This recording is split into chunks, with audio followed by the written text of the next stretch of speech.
सामर्थ्यवान व्यक्ति किसे कहते हैं? सामर्थ्यवान व्यक्ति धन और तन और ज्ञान, एक बल होता है धन का, वैभव का, एक बल होता है तन का, एक बल होता है ज्ञान का। जिसके पास तीनों है वो सामर्थ्यवान व्यक्ति है। सामर्थ्यवान व्यक्ति समाज हित के लिए कार्य करता है। उसका जीवन, वो उसके पास धन तन ज्ञान जितना भी है वो समाज को लगा देता है। जितना भी लाता है वो कहीं न कहीं समाज के प्रति खर्च कर देता है। सामर्थ्यवान व्यक्ति और कमजोर व्यक्ति, अब दो तरह के लोग आपने देखा होगा जीवन में मिलते हैं, कोई सामर्थ्यवान कोई कमजोर। सामर्थ्यवान व्यक्ति जब भी कुछ करता है पूरी तरह खुल के करता है, मर्यादा में करता है, बिना किसी को दुख दिए करता है।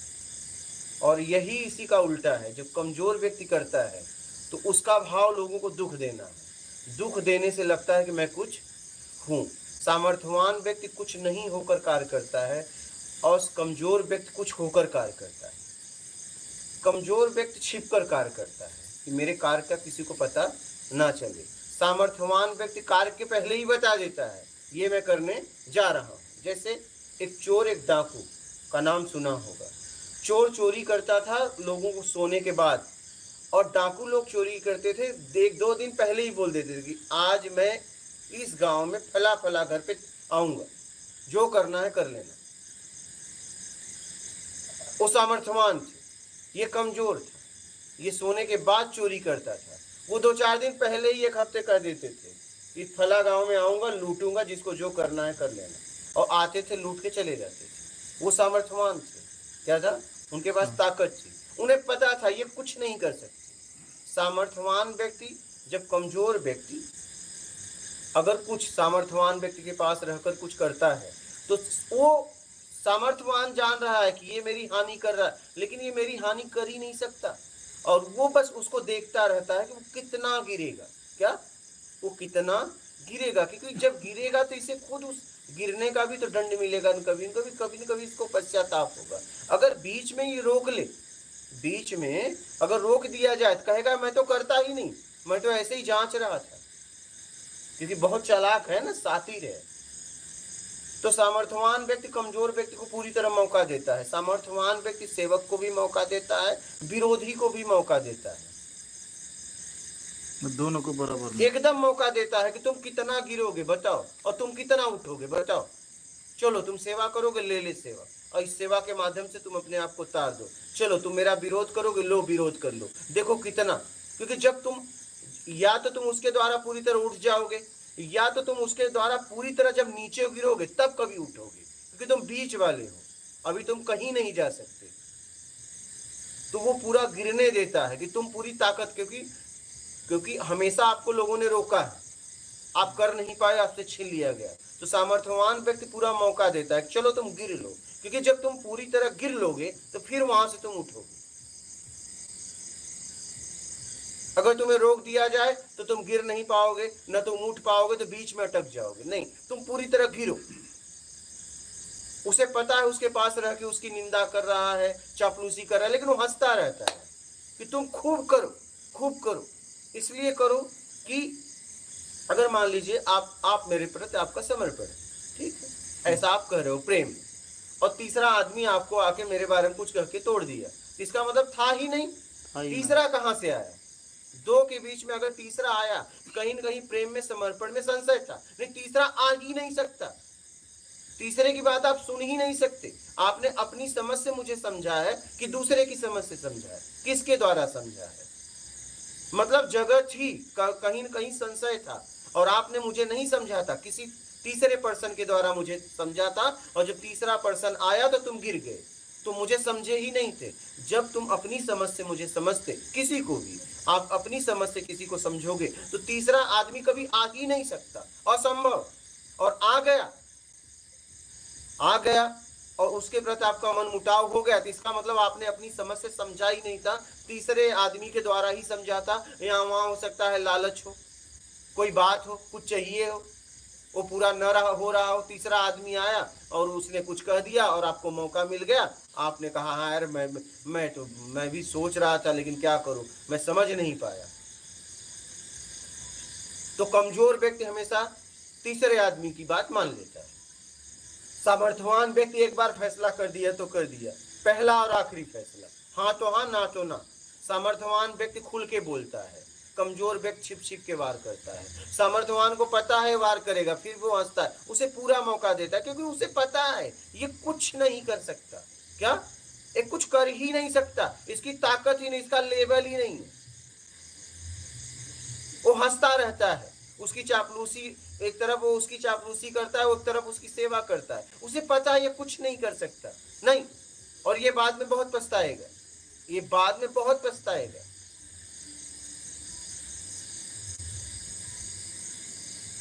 सब पता होने के बाद भी रोकता नहीं? पूरी तरह पता रहता है, उसे पूरी तरह पता रहता है, अच्छे तरीके से पता रहता है। हो सकता है उसे उतना भी नहीं पता है, वो तो अभी कर रहा है।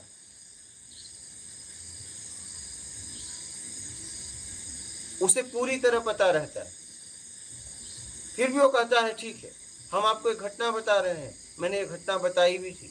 मैं परिक्रमा में एक व्यक्ति से मिल गया था 2019 में, फिर वो आगे से चला गया। मैं उसको बोलता था यार तू बहुत सेल्फिश इंसान है, ठीक है, ऐसे बात होती थी। जब वो यहाँ से बलगांव है, वहाँ से वो आगे चला गया और मैं फिर आगे से फिर मुंबई चला गया। उसने मुझे फ़ोन किया, मैं गुजरात में हूँ, नर्मदा परिक्रमा से बड़ा परेशान हूँ। मैं गया तो वहाँ उससे बातें करने लगा। तो एक दिन क्या हुआ, हम कहीं गए और बातों बातों में उसको मेरी स्थिति का पता चल गया। जब तक नहीं पता था तो मैं उसकी बात सुनता रहता था पागल की तरह। मौला चल, आज मेरे बारे में तुझे पता चल गया, मैं बोल रहा हूँ तू सुन। अब उसको 100-200 ध्यान, कितना ध्यान का वो टीचर था। मतलब तू सुन आधा घंटा, मुझे अब हो गया तेरा, मुझे समझ में आ गया। आज तू इसलिए बोल रहा हूँ, तू अभी तक मेरे बारे में नहीं जानता था, इसलिए तेरी बक बक बक बक सुनता रहता था। आज अब तू सुन, समझ में आ रहा है, सुन अब। उसको मैंने सुनाया, फिर बोला मार्ग बताओ। बोला तुझे क्या चाहिए, अध्यात्म या भौतिक? मेरे पास दोनों है, क्या चाहिए बोल। बोला भौतिक। बोला तब क्या अध्यात्म की बात कर रहा है? ठीक है, उसे मैं लाया, यहाँ पे नारायण जी का गाँव है, हाँ। बोले तो उन्हीं के गांव में ले गया। वो महाराज जी एक थे, उनसे बात करके उस आश्रम में मैंने उसको रखवा दिया। ठीक है, फिर जाते होते मैंने उसकी उनसे बात कर लिया, तो वहाँ रखवा दिया, व्यवस्था हो गई। मैं बोला चाहे जितने दिन यहाँ साधना करो, जितने महीने। फिर मैं वहाँ से 2020 में फरवरी को उनके गाँव से ही चला गया। लगभग वो 23 फरवरी का डेट है, 24 को मैं मुंबई पहुँचा था। फिर मैं वहाँ गया, उसको फ़ोन भी करता था, कुछ ज़रूरत है ये है। फिर 1 जुलाई को एक हरी भाई गुजरात से थे, मुझे लेने के लिए आए सूरत से। फिर मैं उनके साथ 1 जुलाई को 24 तारीख को कमरे में हिला था, 1 जुलाई को निकला मुंबई में। फिर वो मेरे को ले गए गुजरात घूमा। मैं बोला एक काम करो, मेरे को छोड़ दो वहाँ पे, क्योंकि इन लोगों से बोला था जब मुझे समझ में आएगा तो मैं आपके यहाँ गाँव में आऊँगा, ज्ञान हो जाएगा। तो मैं उस गाँव में गया और फिर वो आश्रम में भी गया।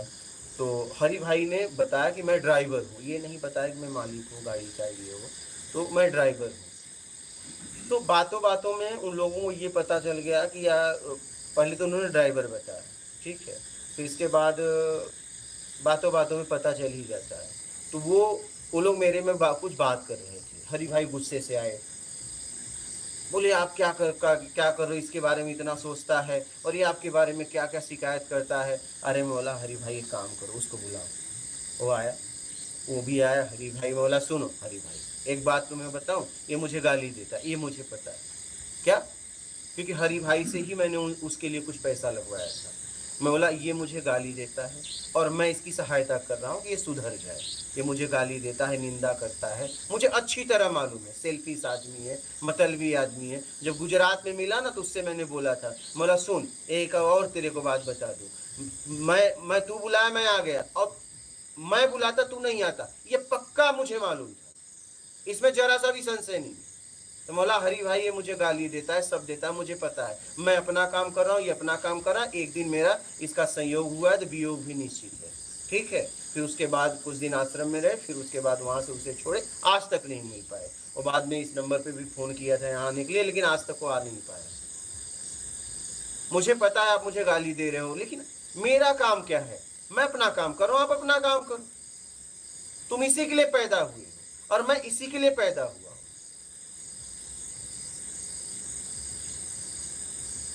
समझ रहे हैं? और मुझे हाँ। मालूम है मेरी निंदा करता है, और मैं ऐसा आदमी है, मुझे ये भी पता है।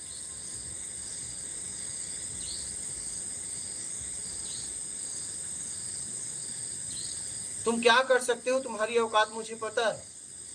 तुम कहां तक जा सकते हो मुझे पता है। एक आदमी जब जानवर को देखता है ना, बता देता है अगर व्यापारी है तो कितना लीटर ये दूध देगी लगभग। समझ रहे हो? नस्ल से पता चल जाता है अगर व्यापारी है तो। अब उसने कभी जानवर देखा ही नहीं है, शहर में रहा है, दूध खरीद के पिया है, तो वो पूछो कितना देगी, उसे कुछ नहीं पता। लेकिन अगर वो व्यापारी है, बचपन का है, बचपन से कर रहा है, तो वो गाय भैंस को देख के बता देगा कि लगभग ये नस्ल की इतना दूध देगा।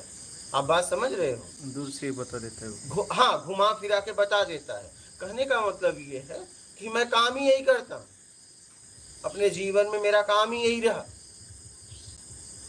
कि लोगों की भावनाओं को समझना, उन्हें मार्ग बताना। तो जब आप बात करते हो तो मुझे पता है आप किस लेवल से करते हो, क्या आपकी स्थिति है।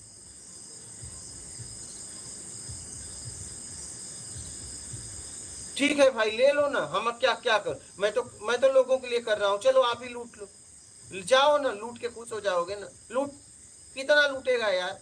क्या लूटेगा बता, कितना लूटोगे? क्या लूटोगे?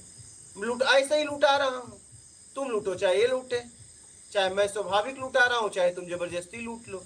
लेकिन जबरदस्ती तुम्हें लग रहा है मैं लूट रहा हूं, मैं तो लुटवा रहा हूं, क्योंकि मुझे पता है तुम क्या कर रहे हो। मुझे पता है तुम क्या कर रहे हो।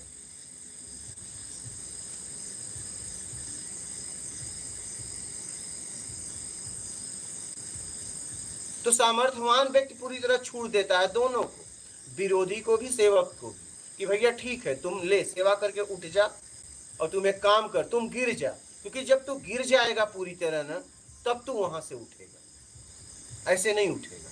वो सोचता है उसे पता नहीं, उसे सब पता है, उसे सब पता है, तुमसे ज्यादा पता है, इसीलिए तुम नीचे ऊपर बैठा है। ऐसे ही नहीं नीचे ऊपर बैठा है, तुम वहां और मैं यहाँ ऐसे ही थोड़ी बैठ गए, ऐसे ही बैठ गए क्या? सही। ऐसे ही आके बैठ गए हो क्या? मेरे कहने से बैठ गए हो? एक लेवल है, एक स्थिति है। तुम्हारी औकात हमारी औकात में फर्क है, तभी तुम वहां हो, तभी मैं यहाँ हूं। ऐसे ही नहीं बैठे हो। तो जहां से तुम्हारी सोच खत्म होगी, वहां से मेरी सोच चालू होती है। मुझे पता है तुम क्या सोच सकते हो, तभी मैं यहाँ बैठा हूं, तभी तुम वहां बैठे हो। समझना इस बात को। ऐसे ही थोड़ी ना आदमी बैठता है यहाँ, ऐसे ही बैठ जाता है क्या? कुछ तो होगा, और कुछ तो तुमसे ज्यादा होगा, तभी तो तुम उसके पास तुम्हें आना पड़ा। ऐसे ही आना पड़ा क्या? इस जंगल में ऐसे ही चले आ रहे हो आप लोग? कुछ तो होगा उसमें।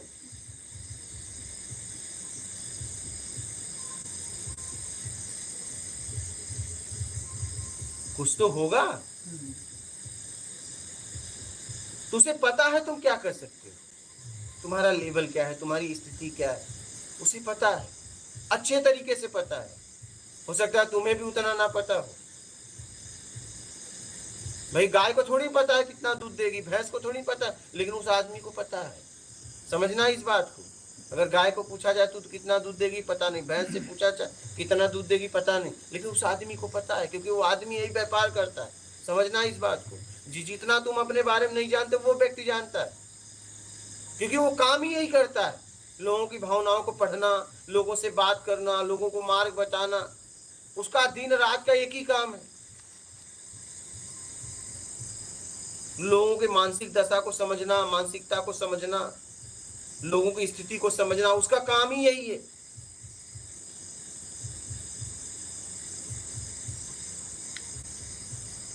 समझ रहे हो? और तुम सोच रहे हो चापलूसी, अरे उन्हें नहीं पता है, मैं अरे उसे खूब पता है, तुम्हें छूट दे दिया, जा तू लूट जा।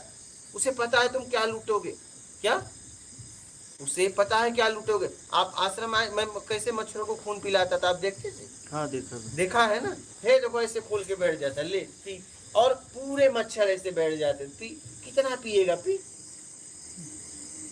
इन्होंने देखा है। और पूरे मच्छर एकदम पी पी के, हम कहे पी, मुझे भी देख के अच्छा लगता पी, एक दो मच्छर नहीं, कई मच्छर बैठे थे और ऐसे बड़े बड़े हो गए थे, पी पी पूरा ऐसे पैर पूरा एकदम छाप लेते थे, मतलब पी यार पी। अब मच्छर सोच रहे होंगे इसे पता नहीं, अरे यार अच्छी तरीके से पता है तुझे पिला रहे हैं, और पी के वहीं गिर जाते थे, बोला इतना क्यों पिए यार, हाँ फिर मर जाते थे। हाँ पिए तो यार ठीक से पीते, अब हमने छूट क्या दे दी और तुम मर ही गए। मैं ये देखता था, तो ये चापलूसों को मैं इतना मौका देता हूं तुम बस वहीं मर जाओ क्या। हाँ तो मैं देखता था पी पी के मच्छर लुढ़क जाते थे। अब हमने तो मौका दिया था कि यार भूख मिटा उड़ जाओ, तो तुमने तो खून चूसा कि खत्म कर देते हैं इसे, तू क्या खत्म करेगा, तुम्हारे जैसे कितने और पी रहे हैं तेरे जैसे कितने और पी रहे हैं, तू समझ ही नहीं रहा है।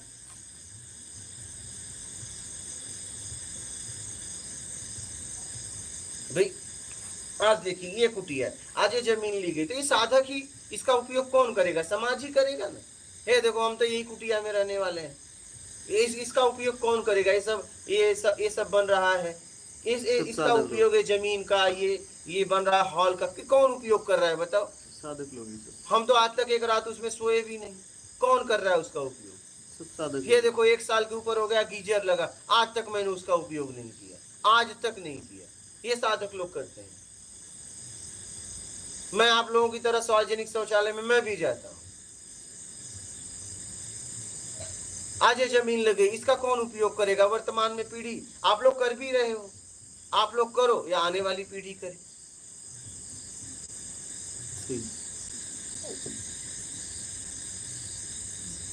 कौन करेगा, आने वाली पीढ़ी ही करेगा ना। ऐसा तो है नहीं कि विवाह किया हूं बच्चे पैदा होंगे बच्चे करेंगे, ऐसी बात तो है नहीं, आने वाली पीढ़ी ही करेगी और वर्तमान की पीढ़ी करेगी। और इसके लिए बहुत मेहनत करना पड़ेगा। अभी तो ये चलो इतने लाखों की पड़ी, अब इसमें करोड़ों लाख खर्च भी तो होगा, इसमें ऐसे ही थोड़ी ना। अब ये जमीन इतने का पड़ा और इसके बाद इसमें करोड़ों का खर्च आएगा, ऐसे थोड़ी नहीं होगा। ये किसके लिए हो रहा है, आप ही लोग घुमा फिरा के इसका उपयोग आप ही लोग कर रहे हो ना।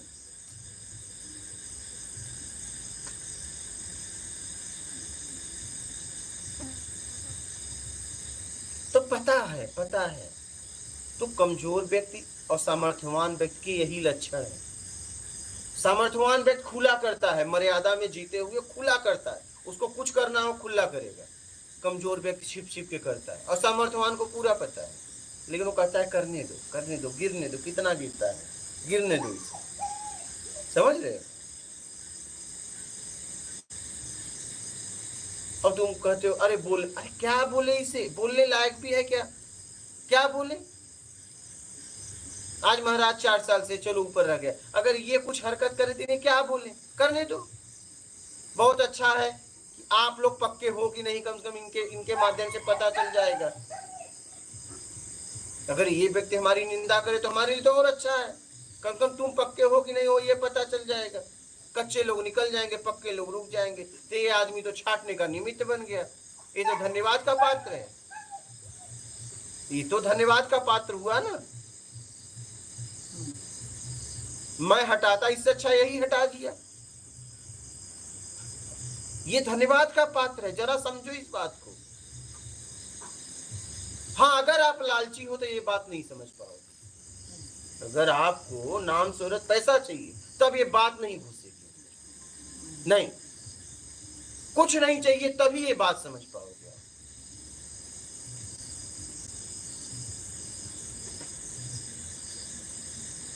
क्योंकि ये व्यक्ति पूरी सफाई कर देगा, क्या ये व्यक्ति पूरी सफाई कर देगा कच्चों की, और पक्के रह जाएंगे, और पक्के रह जाएंगे तो कुछ समाज हित के लिए काम होगा, समझ रहे। हाँ। तो ऐसे लोग बहुत लाभदायक हैं, ये बड़े काम के, क्या ये बड़े काम के। ये पक्का करते हैं, पक्के लोगों को रोकते हैं और कच्चे लोगों को छेड़छाड़ देते हैं। तो आप इन्हें साधारण ना समझिए, ये गिरते हुए भी बहुत कुछ दे के जाते हैं। हाँ, और ये बात तभी समझ में आपको आएगी जब आपको कुछ नहीं चाहिए। अगर कुछ भी चाहिए, नाम शोहरत पैसा, तो ये बात नहीं समझ में आएगी, घुसेगा ही नहीं।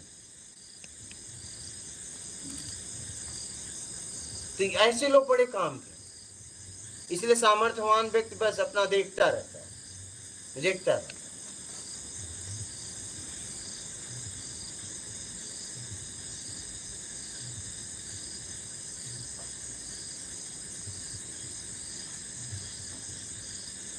कमजोर व्यक्ति हमेशा छिपके करता है क्या?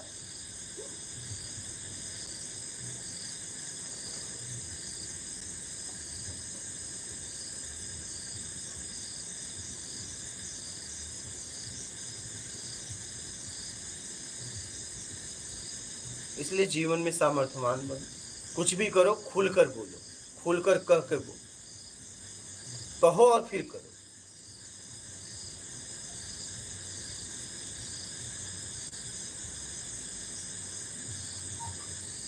बोलिए, और कोई किसी का प्रश्न है आपका? किसी का बोलिए। जब आप मंथन में बैठे हुए हैं उसमें जैसे खुजली होती है, एक हाथ पे खुजली होती है, दूसरा अपने आप खुजलाने लगता है। और कभी कभी क्या होता है जैसे कि कुछ मक्खी या कुछ ऐसे आगे बैठ गई, तो ऐसे कंडीशन में जो है हमें क्या करना चाहिए? कुछ वहाँ पे हरकत हो रही है उसको होने देना चाहिए, या एकदम बिल्कुल शांत बैठे रहना चाहिए? खुजली हो रही है, नहीं खुजलाना चाहिए किसी भी हाल में, तो और कुछ अपने आप ही हो जाती है। तो इसमें कुछ गाइड करें, कैसे रहना चाहिए साधक को? अगर जरूरत हो हाँ, तो कर ले, और जरूरत नहीं है और उसके पीछे कुछ नुकसान नहीं हो रहा है तो मत कर। अब जैसे कान में मक्खी घुस जाती है, नहीं, उसे तो निकालना पड़ेगा। अच्छा, तो वहाँ पे उसे तो निकालना ही पड़ेगा, क्योंकि अगर घुस गई हाँ, तो फिर वो बहुत ज्यादा तकलीफ दे देगी। क्या? हाँ, हाँ, बहुत ज्यादा हाँ। तकलीफ दे देगी। जैसे खुजली हो रही है तो उसको छोड़ दें। अगर हाँ जरूरत, एक तो जरूरत देखिए आपकी बर्दाश्त करने की क्षमता कितनी है, हाँ, एक, हाँ, और अगर नुकसान नहीं है हाँ, तो फिर छोड़ दो। ठीक। हाँ, गहरे आत्म ध्यान में चले गए। अब उसके बाद क्या हुआ कि अब कान में कुछ रेंगना शुरू हो गया, एकदम गहरे ध्यान में है, मतलब एकदम बिल्कुल कुछ पता नहीं है। तो ऐसे केस में जैसे ही अगर यहाँ हिलाए तो फिर ध्यान टूट जाएगा। तो कापूस लगा के कुछ लगा के रहो कि अंदर न जाए। तो मतलब जैसे कुछ ऐसा लगा लो कि अंदर ना जाए, ऊपर ऊपर से घूम के चला जाए, क्योंकि अगर अंदर आ गया तो बहुत ज्यादा तकलीफ हो जाएगी। ठीक है। समझ रहे हो? कुछ ऐसा सेव करके रखो कि अंदर ना जाए, बार बार घूम के चला जाए। ठीक।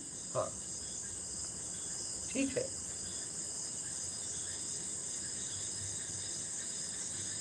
और किसी का प्रश्न है? बोलो बालक, तुम्हें कैसा लग रहा है? पहली बार और अब में क्या फर्क है? पहली बार ठीक था कि अब ठीक है? ठीक है, पहली बार तो दिन भर ही चलता था सत्संग। आप सत्संग चलता था ना, जी। सत्संग तो दिन भर चलता था। वो 16 के पहले आए थे, जी। दिन रात सत्संग चलता था। तब तो पता भी लगता है कि दिन का रात का। हाँ, अब थोड़ा लगता है कि बहुत लंबा सा दिन लगता है। अच्छा, अब लगता है। तो अब ठीक है पहले? पहले भी ठीक था और अभी भी ठीक है। अब तो आत्मिक चिंतन का और मौका मिल रहा है ना आपको, क्योंकि आपने तो दोनों स्थिति में आप रहे। 16 के पहले भी आके गए और 16 के बाद भी आए, तो अभी तो आत्मिक चिंतन का पूरी तरह मौका दिया जा रहा है। बातचीत एकदम नहीं हो रही है, पहले तो हो भी जाती थी, लेकिन अब एकदम आत्मिक चिंतन का पूरी तरह मौका मिला है।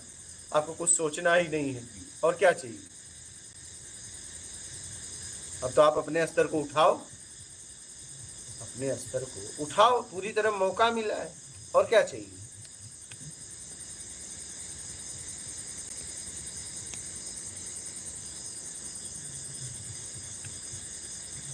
जैसे गुरुजी कभी साधक इस स्थिति में आ जाए, जैसे उसको चलो निकलना है, समझ में आ गया जैसे, तो निकल गया तो मैं अपने साथ में कुछ लोग पहचान के लिए कुछ प्रमाण उसको रखना चाहिए कि ये सब कुछ त्याग देना चाहिए? नहीं, एक सामाजिक व्यवस्था है तो उसमें प्रमाण पत्र वगैरह तो कुछ रखेगा ना, कहीं जरूरत पड़ी। जी जिस देश में आप रह रहे हो, जी लोकतंत्र भी तो है, लोकतंत्र ही बोलते हैं। पहले राजतंत्र था, अब प्रजातंत्र है, ठीक है। तो भाई अगर मुझे संविधान, लोकतंत्र अगर सुरक्षा दे रहा है तो हम पूरे उसके नियम का पालन करें ना। समझ रहे हो, कहीं जरूरत पड़ सकती है ना। जैसे मैं आईडी नहीं रखता, लेकिन तुरंत मुझे मेरी आईडी चाहिए तो मैं तुरंत मंगा दूंगा, तुरंत। ऐसा हाँ, तुरंत। अगर पास में ना भी रहा तो ऐसा कुछ प्रमाण होना चाहिए कि उसके नंबर से बताने से वो अपना तुम्हारा जानकारी निकाल ले, हाँ ये व्यक्ति यहाँ का ही है। वही, हाँ वही, मतलब इतना नहीं, कहीं जरूरत भी पड़ती है ना टिकट कराने में। कोई व्यक्ति पूछ लिया, कहीं पे गए हो, चलो आईडी प्रूफ दो। भाई आप कौन हो कैसे पता चलेगा? एक आपको कैसे रखेगा वो? तो जरूरी होना चाहिए, अपना परिचय पत्र आपके पास होना चाहिए, पहचान पत्र होना चाहिए, कभी भी जरूरत पड़ सकती है। ये संशय था। कभी अब हाँ निकल भी गए कि चलो कुछ नहीं तो कुछ भी नहीं, कुछ जेब में कुछ नहीं हाँ, चाहिए कि स्थिति है कुछ, बस जेब में कुछ नहीं रखने से हो सकता है दरिद्र आदमी है वो भी कुछ न रखा हो। कोई बात नहीं, जाने रहने दो, देखते हैं, ठीक है। एक गुरु जी जैसे साधक है, साधक की कोई योग्यता होनी चाहिए कि उसको योग्य होना चाहिए, कैसे मतलब साधक की स्थिति क्या होगी? साधक की स्थिति मतलब जिज्ञासु हो और अपने आत्मिक कल्याण के लिए साधना करे, अपने आप को सुधारने का भाव हो, और सुधारने के लिए बताया जा रहा है, जिन शब्दों द्वारा बताया जा रहा है उन शब्दों में जिए। समझ रहे हो? और बोलो, और कोई प्रश्न है? ठीक, और किसी का प्रश्न है यहाँ? लीजिए महाराज जी यहाँ।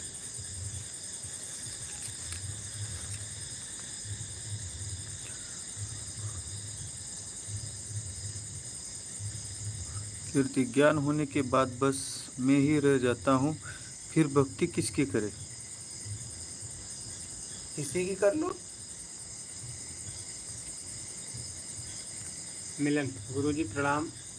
मेरे अपनों ने मेरा विश्वासघात किया है, मुझे उसमें कैसा बर्ताव करना चाहिए कृपया बस मार्ग- जवाब दो, और का सामर्थ्य हो तो जवाब दो, नहीं नर्मदे हरो चल अपने घर।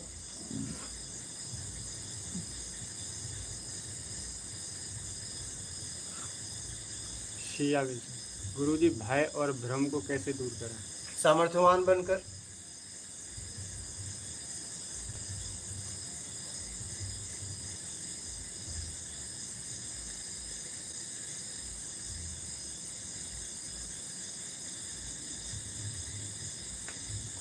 शंभू कुमार, हाँ, बाबा जी से बात हो सकती है? अब हो तो रही है, सीधा सीधा। प्रेम, क्या साधना व्यक्तिगत विषय है? हाँ, अपने आप को सुधारना ही साधना है, तो व्यक्तिगत विषय है।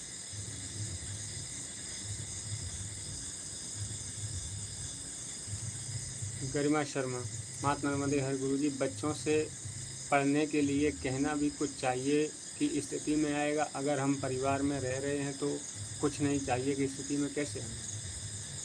कुछ नहीं चाहिए, मैं जरूरत में काम करिए, और क्या। शिया विल्सन, गुरुजी यदि कोई हमारा बुरा कर रहा है तो उसका भला कब तक करते रहना चाहिए? जब तक आपकी सामर्थ्य है तब तक करते रहो।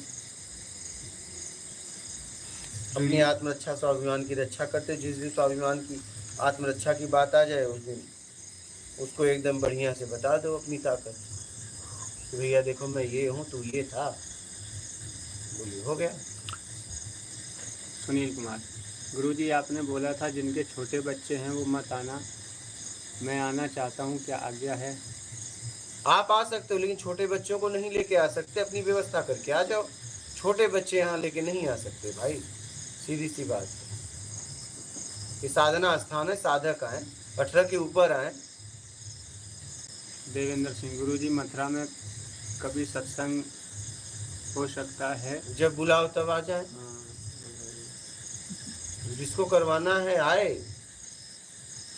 बताए पूरा व्यवस्था, बताए क्या कैसे करना है, तब आ जाएंगे। रिलीज्ड दैट, आत्मिक चिंतन का मतलब क्या? आत्मिक चिंतन का मतलब है कि हम अपने आप को कैसे छुड़ाएं, आत्म तत्व में कैसे स्थिर हो जाए, कैसे मैं अपने आप को निकालूं, यह है आत्मिक चिंतन।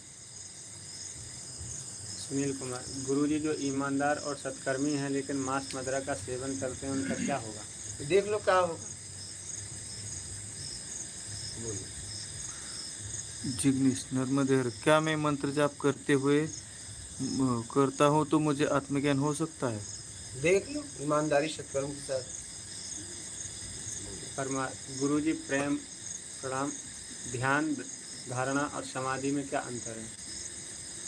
ध्यान धारणा समाधि। जैसे बीज ब्रीज और पौधा वृक्ष, बालक कुमार युवा वृद्ध, एक ही है, स्थितियाँ अलग अलग हैं। कंचन गुरुजी, आत्मिक चिंतन में क्या सोचना है? कुछ नहीं, अपने आप होगा, सोचना का है। बस बैठो एकांत में। हो गया। हो गया। हो गया। और कोई प्रश्न? ठीक है भैया, मात नर्मदे। चलो भैया।